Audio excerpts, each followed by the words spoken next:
So I'm Michael. I'm the founder of Forever Healthy, and we're a humanitarian initiative. And oops, yep, no, next one. Yeah, next one. And our goal is to enable people to vastly extend their healthy lifespan, and also to, and mostly by accelerating the advent of rejuvenation biotechnology. Just next slide. Just to give you the scope of the whole thing, rejuvenation, biotechnology, people always talk about it like this is something really weird. It's not. It's just the next form of medicine. So it's a new emerging form of medicine that aims to reverse or even or prevent all age-related diseases by going for the common root cause, and it's already in the name, the age-related diseases. So these technologies go for the aging process itself, and basically what everybody tries to do is reverse the molecular and cellular changes that happen during our aging process or processes, and these might be removing molecular waste, decalcification, reversing tissue stiffening, reversing epigenetic changes. So everything that happens while our body is in operation and that it can't repair itself, we try to reverse that piece by piece. Next slide. So what we try to do at Forever Healthy, we try to contribute our part to accelerate that future.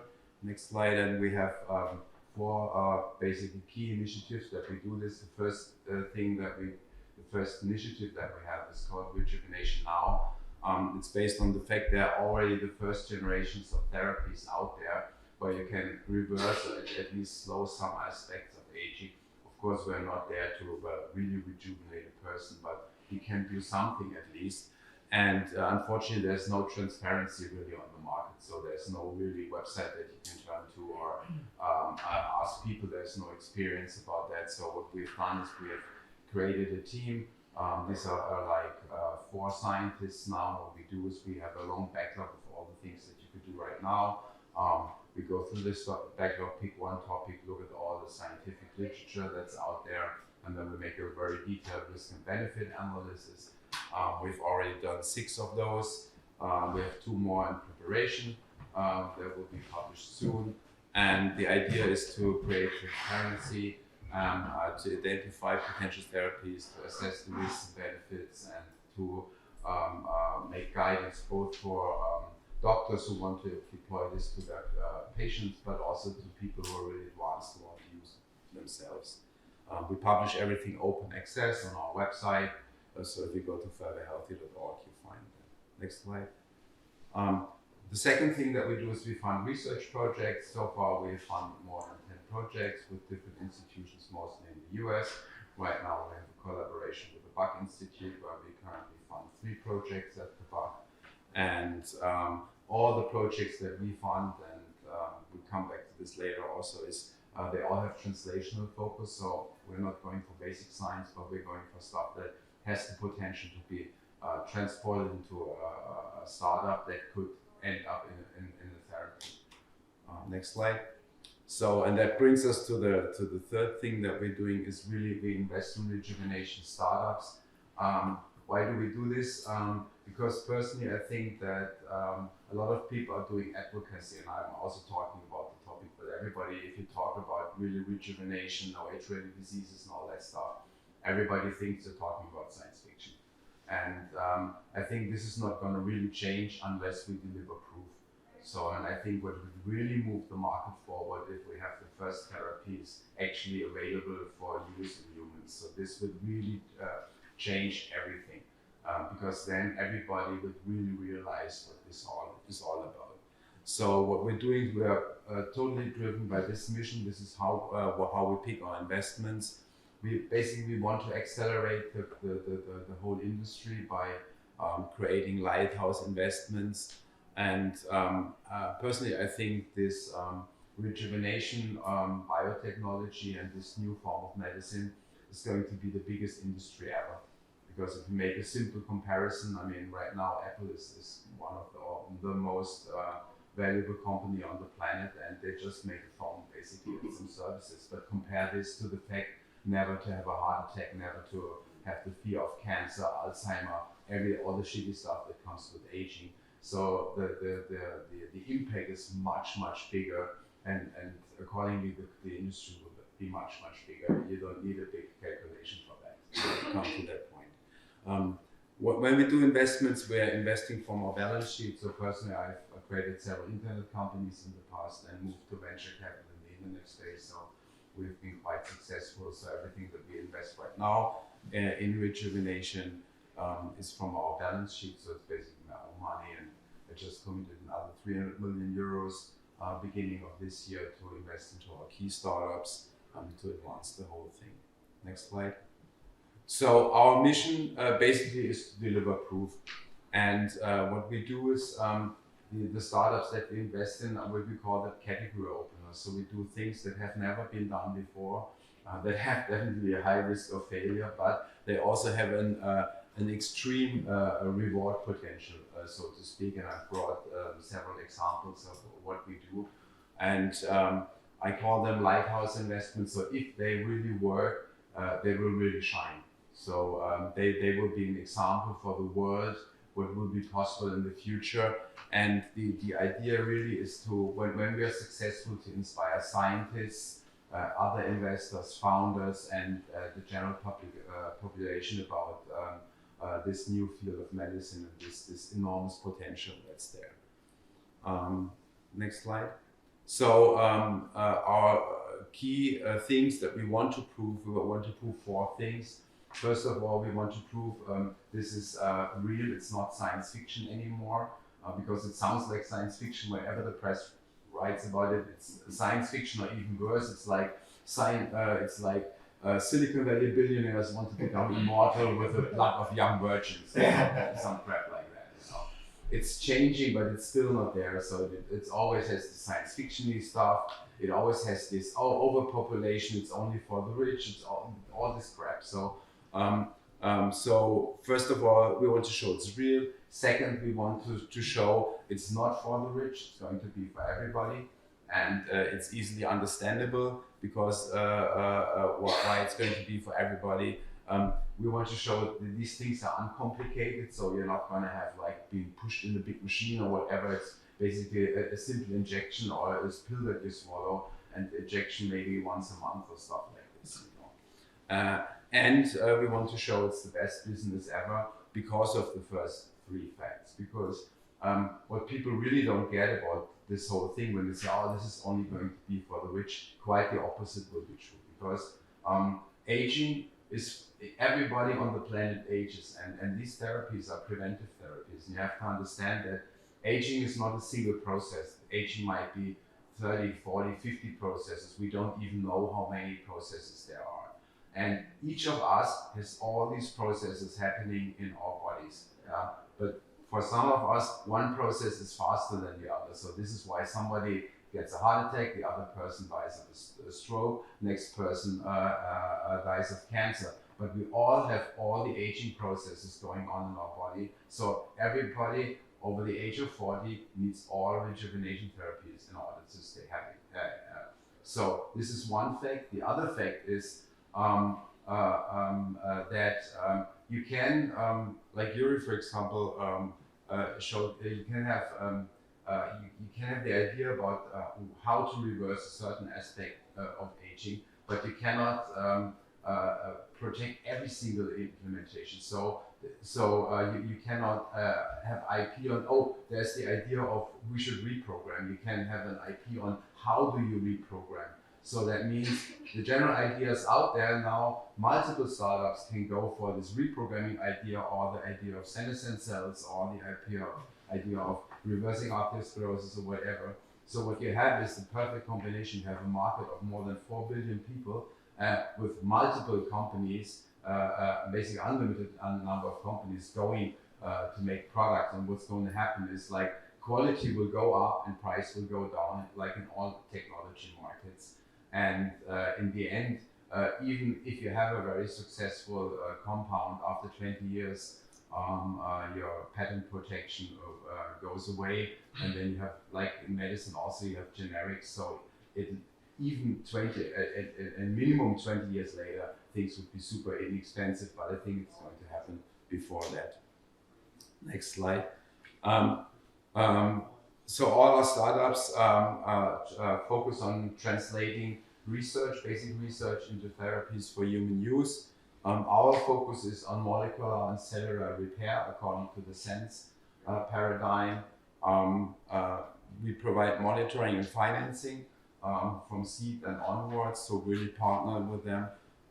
This is even we have 15 startups now. We just a week ago or 2 weeks ago we announced another startup that we have created, Mopling Bio, and basically we work in different areas where to reverse age-related changes like plaque removal, decalcification, mitochondrial transfer, cross-link breakers, so everything that goes, or some of the major things that go wrong with aging. Next slide. And I've brought 3 examples on what rejuvenation means, because it sounds like you're turning an old person like with one pill into a young person. This is not how it's going to happen, but you're going to pick one aspect of aging and reverse that aspect. And Cyclarity is working on eliminating the root cause of, let's say, 75% of all heart attacks and strokes, which is the buildup of soft plaque in the arterial walls. And it's a perfect example also of a repair technology. And it's in the end, it's going to be a simple pill per day, and just in order to get an understanding what we are doing there, how this whole thing works. You have to understand how a heart attack or a stroke comes to pass. So basically, we all heard about cholesterol, which is an essential component that the body needs for operation, and the cholesterol is transported throughout the body in lipid nanoparticles, and they're called LDL or HDL. And what happens is these particles are in our bloodstream, and with a certain probability that you can influence with your lifestyle, you have the chance of these particles going into the arterial walls, and in the arterial walls they might become oxidized. So what you can influence with your lifestyle is the size of these particles, and the smaller they are, the easier they can go into the arterial wall.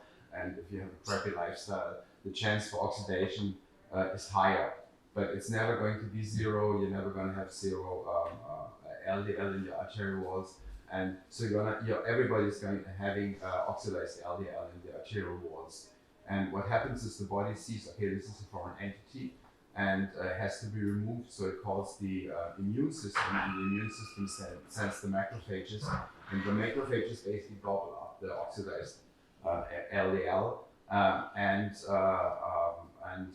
Like in every cell, the immune cells, they have a waste processing plant in the cell. It's called the lysosome. And what they do is they transport the oxidized LDL cholesterol into the lysosome. And usually we have enzymes in there in the lysosome to break molecular waste down. Unfortunately, we don't have any enzymes to break down this type of molecular waste. And so our cells are pretty clever. They have a plan B. They say, okay, if I can't break it down, it's harmful, so I just keep it. So, and what happens is the lysosome keeps the oxidized cholesterol, and it grows and grows and grows because it gobbles up more and more of the cholesterol. And so the lysosome grows, and basically in the end it overtakes the cell, and the cell grows, and the cell turns into a so-called foam cell, and all these macrophages turn into foam cells. And these foam cells make up the soft plaque in the arterial walls. And then over time, the plaque grows first outwards, then it starts to push the arterial wall inwards, and at some point, the pressure is so high that the arterial wall ruptures. The foam cells are expelled into the arteries itself, and then the body detects, oh, there is an injury, and it sends the platelets in the blood, and the platelets wants to fix the whole mess, and then they form a clot with the plaque, and everything's really messy, and that clot blocks the artery, and no artery, no blood flow, no oxygen to your heart, and then you have a heart attack. And same happens in the brain. The same process in the brain, then it's called a stroke. So then part of the blood flow to areas in the brain is broken. And so what we have done is we have designed a molecule. The funny thing is a sugar It's a circular sugar, it's a cyclodextrin. And we have decided in that way that you can basically digest it or inject it into the body. It goes into the bloodstream, goes into the arterial wall, into the macrophages, into the lysosome, grabs the cholesterol, gets it out of there, and then you basically pee it out. And what we do is we deflate the foam cells and turn them back into regular macrophages, and basically the plaque goes away.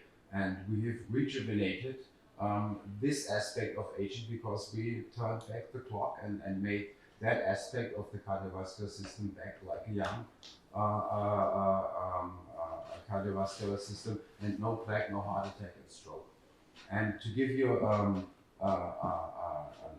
imagination on what the numbers are, yearly about 15 million people die of heart attack and stroke. And of those, 75% are due to soft plaque probably. So we're talking about 11 million people don't need to die every year. And another fact is that 11 million people each year have a heart attack, stroke, survive it, but are severely disabled. So and so that would mean also 75% of those. We're talking about 7 million people with not a severe disability every year. So that's cyclarity. Really good news is we're entering clinical trials next year. So we're going to test this out in humans, and we'll soon know whether this works or not. And I said the simple pill, and we are working, and the whole team is super dedicated on. We want to create a preventive therapy, a very affordable preventive therapy, and the pitch is $10 per month, no heart attack, no stroke. And these $10 is for the Western world.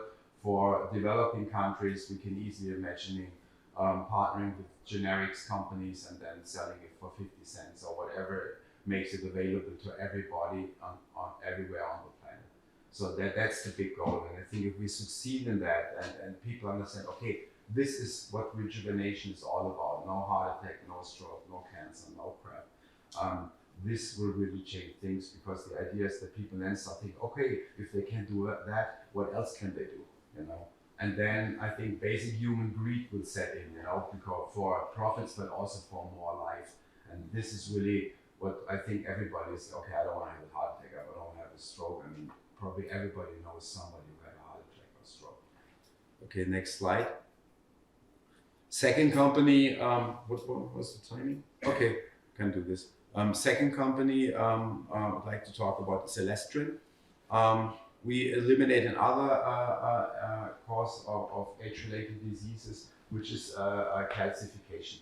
So calcification happens when the body deposits bone mineral in places where it shouldn't be, and usually it puts it where we have broken collagen fibers, elastrin fibers. Elastrin is essential part of our body. It makes up the structure of our whole body, where that keeps the cells in place, makes up the connective tissue. And what happens? It breaks up. And at the breaks, bone mineral is deposited, and everything calcifies up there. And you have calcifies and calcification at numerous different organs. For example, in the arteries as well. It's the heart plaque in the arteries. But there's also calcification in the kidneys, for example, in an accelerated way for people who are diabetics. But there's also supposed to be calcification in the capillary system. And the capillaries are what are really essential to get nutrients and oxygen into every cell of the body, because that's where the cardiovascular system gets really fine. You can easily imagine if that is just clogged up and there's no transport there. And it's also assumed, for example, that calcification in the brain is the cause of microstrokes that also might cause dementia or other neurodegenerative diseases. There has been a therapy that could be done in the past. It's an artificial protein. It's called EDTA, and that you can use to remove calcification from the body, but that was so far completely untargeted. You could do IVs with EDTA and hope for that at some places calcification would go away. And what Elastrin has done, we have developed a nanoparticle that we coat with an antibody that targets to broken elastrin. And then we load this. Then we can load this nanoparticle with a compound, for example, EDTA. And if we inject that, the antibody targets the nanoparticle exactly to the places where the elastrin is broken. It releases the EDTA, and you get decalcification exactly where you need it. And then we can load the nanoparticle with the second compound, which is called PGG. And PGG allows us to repair the broken elastrin. So we remove the calcification and then we repair the broken elastrin. And then we can make that tissue that we're working on youthful and elastic. And for example, one consequence of that is like heart plaque and removal of heart plaque. Okay, next slide. Okay, last startup. Elastrin also going into clinical trials next year. So thumbs pressed. We've seen for Elastrin, we've seen extreme successes in animal trials already with the compound with PGG. I don't know if you know what aneurysms. An aneurysm is when an artery gets weak and expands. And in the rabbit model, we can cure aneurysms. So we reverse aneurysms with that. And 500,000 people each year die of aneurysms. So these things ruptures in your brain, or if it's an artery, it's just dead in minutes. Okay, third example is Revel. Revel is still somehow in the on the lab. So we're not near to going to the clinic, but we try to eliminate another cause of age-related diseases, which is tissue stiffening and loss of skin elasticity. What happens is that all our bodies are made out of cells, of course, you know that. But to keep these cells in place, we have a three-dimensional structure that's called the extracellular matrix. And it's basically a 3D mesh of proteins, and the protein mesh keeps the cells where they should be. And you also know that our body runs on one of our body fuels is glucose, it's sugar, and we always have this in our bodies and our blood. And unfortunately, this sugar forms unbreakable bonds with the extracellular matrix. And if we are younger, everything is very flexible, and the bonds are really flexible. But if the sugar bonds with the protein of the extracellular matrix, everything gets stiff. And this is why our skin is stiffening over time, but it's also a reason why we get age-related high blood pressure, because the same process happens in our arteries. And it's like a garden hose. If the hose is flexible and put pressure in, it can expand and the water can flow. But if it's getting stiff and you put pressure in, then the pressure just goes up and up and up. And that's exactly what happens in our body when we age. This is why we get age-related high blood pressure that damages the arteries, that make the arteries more susceptible to getting LDL into the artery walls. And then so we already see how everything works together in this cascade of age-related diseases. And so what we have developed an enzyme, or we're developing different enzymes because there are different kinds of crosslinks that allows us to break these crosslinks and that way make this stiff tissue elastic again. Of course, it's going to be a huge thing just for the cosmetics industry, because this is not just be a cream that somehow does miracles or something, but this will be real rejuvenation of the skin, but also other tissues. We also have this tissue, also in the heart muscle, for example, fibrosis, the hardening of the heart muscle that leads to age-related decline in heart function, because the heart can't pump that anymore. Okay, last slide. Fourth, just to round the whole thing up, the fourth initiative that we have is the Rejuvenation Startup Summit. It's now an annual conference. We had the inaugural conference just a few weeks back in October in Berlin. The focus is we ran some conferences before Corona, the ongoing aging conferences, there were scientific conferences, this conference, in order to really push the market forward, is fully geared towards startups. We had more than 400 participants, but even more important, we had more than 30 startups that work on actual rejuvenation therapies for humans. And it was really amazing. We had all the CEOs on stage making presentations about their startups, everybody with timelines when they want to go to the clinic, what they want to achieve. So that was really exciting. And basically the whole thing is a big networking event where we want to get the industry together and also basically based on this idea that successful startups will really drive the industry forward. Okay, I think good on time. Awesome, thank you. Do you have any questions from the audience?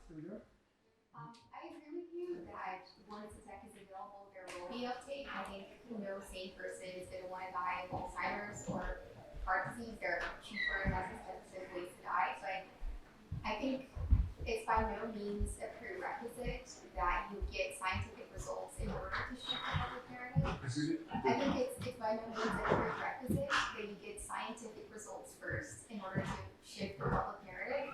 So an example is Alzheimer's, like we have perhaps fewer results than the much younger aging field in Alzheimer's, and yet as a civilization we agree that it's a cause worthy of taxpayer investment. And so I think there's still a lot of room for media outreach and communication. Absolutely. I mean, it's just my passion is that. Yeah. I mean, I think all the efforts are needed in parallel. Of course, we need ongoing media presence and everything about it. This is just my passion to move forward because I'm a startup. Yeah, I just always think like the longevity industry gets about $3 billion a year in the private sector. The U.S. government alone spends about $3 trillion a year on adults aged 65 and older. Absolutely. And so it's just such a tiny fraction of what we do spend already on aging. And I fear that the $3 billion are not going to go far enough. And so I think public narrative is pretty crucial. Absolutely. You get the 1970s if you don't have working technology. If you read what Timothy Leary, for example, wrote about life extension, it's a lot like what you and I write about life extension. It's very hard to tell the difference, but in the 1970s they thought you could fix everything with supplements, and then you couldn't. So you get the anti-aging industry as it exists today as a result of that. The only difference between us and them is that we have things that may actually work. A couple questions back here. I think there's a confusion between regeneration, rejuvenation versus longevity here. That I agree with you that partial reprogramming or this gene therapy or whatever, that is somehow not cure but like treating age-related disease, which is different than lifespan extension. I would say that. So how is it different? then, Because I think one is the cause of the other. You cannot extend the lifespan without. I mean, the extended lifespan will be the consequence of you being healthier. but for a I would say longer that time. the average lifespan is 80 years old, like 90 years old. Right now. And then, for example, then if this person has age-related disease and then he's gonna die at 60, and then you extend it back to 80, would that still call like an extension of lifespan? For that person, yes. Okay. At least 20 years, it's absolutely. And if you remove all the causes, what are you going to die of? What's the indication that Elastrine is going for with the first clinical trials? It's peripheral arterial disease, so it's the calcification in the leg. There's basically no cure for that. There's amputation. It's the only thing that science has to offer, medicine has to offer right now. That's what we're going for. In your opinion, what are the bottlenecks in advancing faster, and what are your ideas on how to address them? Well, Yeah. this is my answer to it. Is like I think is a lot of people are doing advocacy, and for me personally, I want to create product, and that's what I think that this will really show. No heart attack, no stroke, $10. This sums everything up that I think is going to be beautiful about the future. And then if you add this up, then But we need more scientists, we need more founders, we need more venture capital coming to, we need more doctors while doing this. So we need more of everything. So it's just on all fronts, and it's an exponential thing. And I mean, it was really cool. The conference. It was the first conference for startups that we had, and I was so excited because there were 30 startups, all delivering, working on products. You know, not scientists working on like Drosophila or stuff, but humans. So that's really exciting. Thank you. Frederick also from Germany. What are you personally doing every day to stay forever healthy? Oh my God! All the stuff that my grandma taught me, you know. Eat my veggies, sleep well, exercise, meditate, that stuff, and a few of the rejuvenation stuff that we have on our website. You know, like light therapy, for example. I do use visitin as a senolytic once a month. Hope that brings something. I don't know yet. We're going to see. But that's about it. Perhaps after today there will be one more intervention, but that's coming next. All right. Well, thank you. Thank you.